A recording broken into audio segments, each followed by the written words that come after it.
my channel. It is your girl, DUTCHY. And today I wanted to recognize and make a video for those of you who are still in the closet and still struggling with your sexuality. Pride Month can be a really tough time, particularly if you are still really struggling with your sexuality, or you have homophobic family members or friends, or you're not in a safe environment to come out, or you are just genuinely scared, and that is totally normal. And I would also like to make clear that just because you are not out yet does not make your thoughts, feelings, sexuality, or gender identity any less valid than any members of the LGBTQ+ community who are out. You are just as valid, you are just as much a part of the community as all of us, and we love you, hear you, and support you. So without further ado, let's get on into this video on how to celebrate Pride when you're in the closet.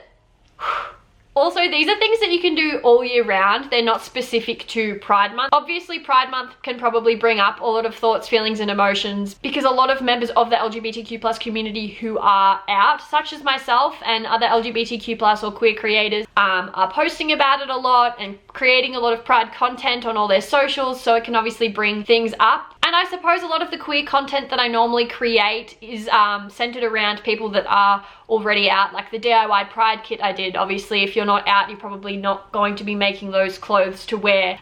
So yeah, that's why I wanted to do this one. And obviously these tips can be used all year round. So if you are still in the closet and you would still like to celebrate Pride, you can do it in so many ways, and here are just a few. The first thing you can do to celebrate Pride while you are still in the closet is to do things that make yourself feel valid, and things that you can do on your own or with your friends. So you may be in the closet to your family still, but you might be out to your friends, or you might not be out at all. You could create a fun Pride-inspired makeup look. Listen to your favorite LGBTQ+ artists. If you have the means to do so, you could buy LGBTQ+ clothing, Pride clothing, such as rainbow socks, and wear them underneath your shoes. Like say you wear Docs, no one's going to be able to see them.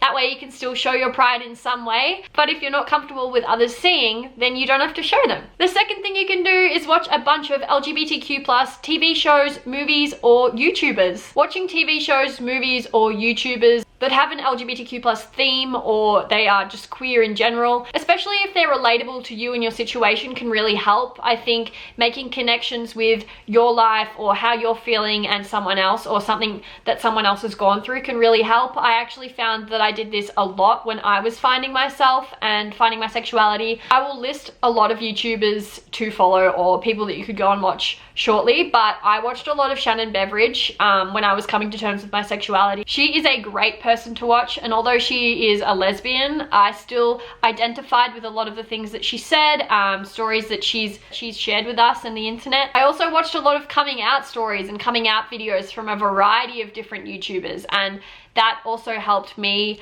come to terms with a lot of things, and helped decrease my internalized biphobia and things like that. So I really found that watching not so much TV shows and movies, but other YouTubers and like hearing their stories and relating to theirs really helped. I guess relating to these YouTubers and finding things that I could identify within myself, and my thoughts and feelings with theirs, kind of made me feel a lot more valid and accepted. So I'm going to list on the screen some of my faves for you to watch. First of all, here are some of my fave LGBTQ+ TV shows. So we have The L Word, RuPaul's Drag Race, Queer Eye, Orange is the New Black, Schitt's Creek, oh my gosh, Schitt's Creek, Glee, Everything Sucks, Atypical, and of course, One Day at a Time. And now here are some of my fave LGBTQ+ movies. So we have Love, Simon, The Miseducation of Cameron Post, Below Her Mouth, Disobedience, and Booksmart.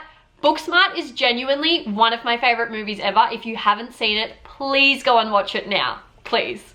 And here are some of my fave queer YouTubers: Jessie Page, Shannon Beveridge, Rose and Rosie, Stevie Bobby, Hannah Hart, Andrea Russett, Georgia Bridges, and Kira Graves. All good YouTubers. Fantastic. You should watch them. I also heard on the grapevine some Dutchy girl is a cool YouTuber too. Might want to give her a watch. Another thing you could do is donate to LGBTQ+ causes and organizations. I will pop some here on the screen for you. If you obviously have the means to and you have money to donate, it's an easy way to show your support and your pride. You can donate online. Obviously, donating to help support LGBTQ+ rights and things are just Awesome. Now this next one is a little bit difficult and it's not going to work for everyone, obviously, depending on how in the closet you are and how unsafe you feel about coming out or showing that sort of thing. But if you're just a little bit hesitant to come out, you feel as though your family and friends will support you, but you're just a little bit worried to do it, you could always ask your parents whether you could go to a pride parade or festival with your friends. This doesn't mean anything. If you think asking this is going to lead to unwanted questions and people assuming things, then obviously don't do it. But if you really are keen on going to one and seeing what it's all about, allies do exist. LGBTQ plus allies do exist and they are able to go to Pride. There are so many people that go to Pride who are not part of the LGBTQ plus community, but they are allies and they go to support their friends or family or whomever. So you could always, if you do want to go and you do question, and if anyone questions you, you can always just say that you're an ally. If you feel like you don't want to lie about your sexuality, then maybe avoid this one, but it's always an option. And my final tip is to reach out to your LGBTQ plus community online. This is probably the second biggest thing that helped when I was coming to terms with my sexuality and confused and had so many questions. I took to Twitter and Tumblr. Obviously, you can probably take to more social medias now. I made friends with a lot of fellow queer people on Twitter, like majorly, and had a lot of conversations with people on there and was part of a lot of LGBTQ plus or queer groups where we could all talk about what we were experiencing and things like that, as well as Tumblr. I feel like you can relate to and see a lot of things on Tumblr that can help, and you can talk to people on there. I found myself asking for advice and DMing a lot of people, which are now a lot of my really good internet friends.